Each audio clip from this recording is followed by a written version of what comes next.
Yeah. So you moved to Japan.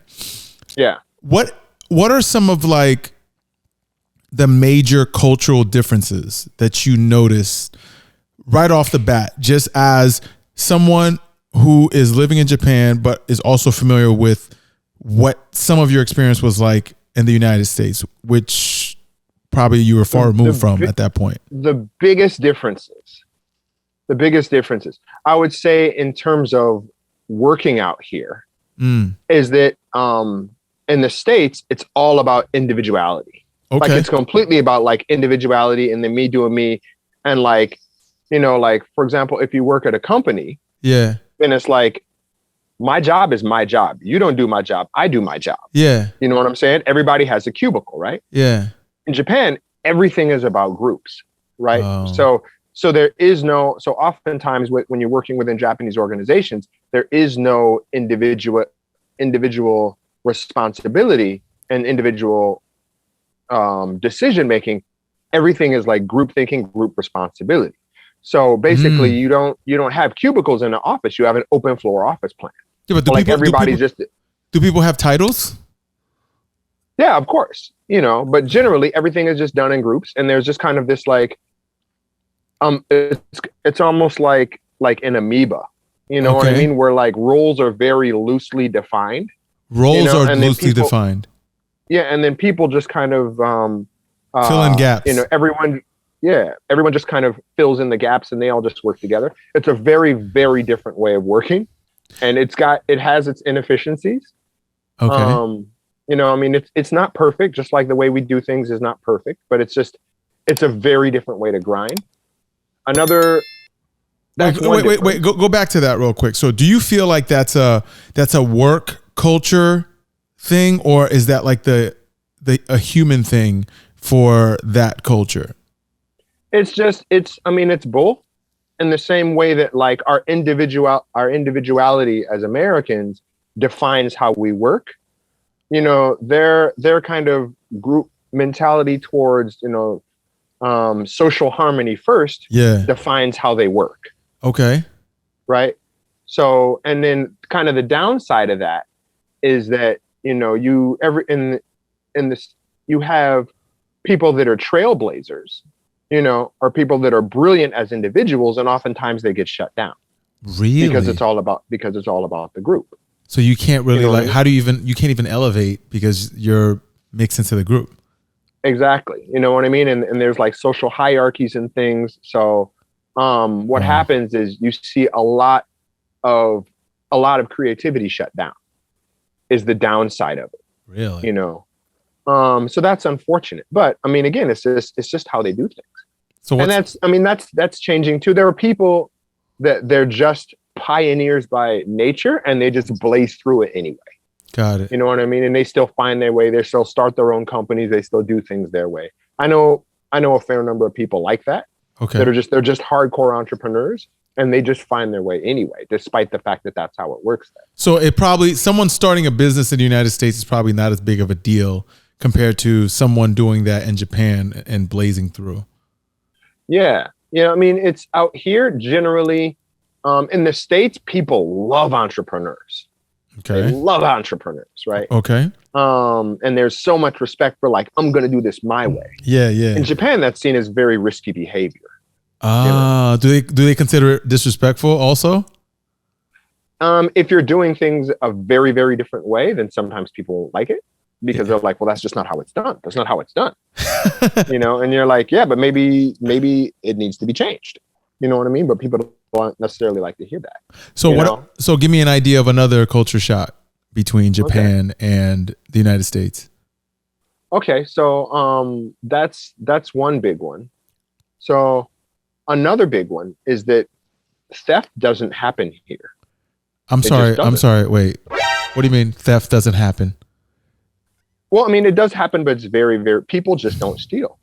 Because out here, if you're stealing, then that means that you're stealing because you don't have the money to buy it for yourself. So it's shameful. So culturally, people just don't steal. So like you walk into a cafe and you can just leave your phone on or your wallet full of cash on the table to just claim your table and then just go like outside and wait for your friend and nobody's going to touch it. Really? Like go ahead. Like, to give you another example, like my wife found $100 bill on the ground and then she just went and just turned it into the police because that's just what you do. And then the police are like, all right, well, if nobody claims this $100, you can come back and get it in a few months. And she's like, okay. And like, it's a normal thing. Like, this is what you do. Did she go back and get it? Did she go back and get it? No, I don't think she ever did. So I don't even think she checked. I'm thinking about that because that's perfectly normal here, right? I'm thinking about that because I work remote, right? So sometimes I'm in coffee shops or I'm in restaurants or whatever, and I got my laptop and I'm doing whatever, and I'm bouncing around. But sometimes like I got to use the bathroom or something. So now I'm looking at like my laptop, my mouse, my iPad, my bag, my meal. And I'm thinking to myself, like, there's a lot of things going on in my head. One, I got to use the bathroom and I don't want to leave my stuff because you're in America. You have no idea, how you're going to get slighted, right? I live in New York. Mm-hmm. Okay. Oh, yeah. So there's that. And then there's also which is this is probably like a psychological thing that I'm working through. And this is the first time I'm actually verbalizing this. Wow. Sometimes when I have to go, let's say use the bathroom or go do something or whatever, depending on where the bathroom is, like let's say if it's like an outdoor venue and you got to go quite a distance to go use the bathroom, sometimes I think to myself, I hope they don't think I'm dining and dashing. Yeah. You know what I mean? Like, I don't want them to think like, oh, I'm just leaving this. I ate and I'm leaving without paying. You know what I mean? Like, it's a weird thing in my brain that I put there for some odd reason, because I always like to preach like, credibility and doing things like that. So I think a lot of that is probably just, a function of just being an African American man. And the fact that you've always, we've always got this thing where we're battling against negative stereotypes. Right. So because there's been negative stereotypes built up about us for so long. Right. And you're always thinking like, I don't want to be the stereotype. I don't want to be a stereotype. Right. So, I mean, for me, a lot of my own behavior is also stems from that insecurity of falling into, the negative stereotypes about African Americans being lazy or being,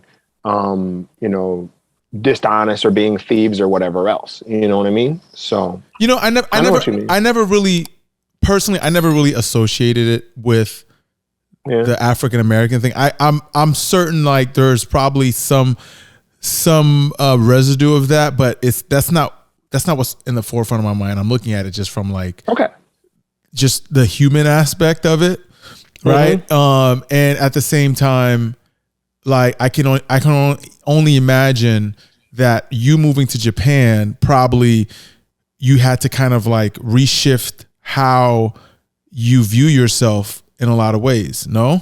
Yeah. So walk me through that. It's been a very interesting process. And it's life is always a process, right? It's just a process of continual growth, right? And this thing of thinking like how exactly you define yourself and how exactly you see yourself. And overcoming a lot of the things that shaped your behavior that may or may not even be relevant anymore. And I think this conversation is a good example. That's something that's still in the back of my mind because of things that I had to deal with when I was younger. Yeah. But the question is that still relevant? I noticed another thing that I do that drives my wife crazy is that I carry very, very little cash.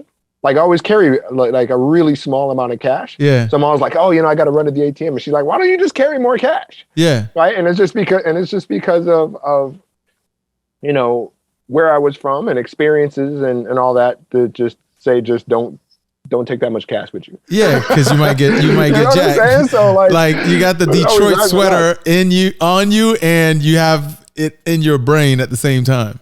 Yeah, and honestly, I think that's where it comes from. Is like like out here, there's no way anybody's ever gonna jack me for cash. It's just not gonna happen. You can say it, but mentally you're probably still adjusting to that. Yeah, exactly. Wow. So that's the thing.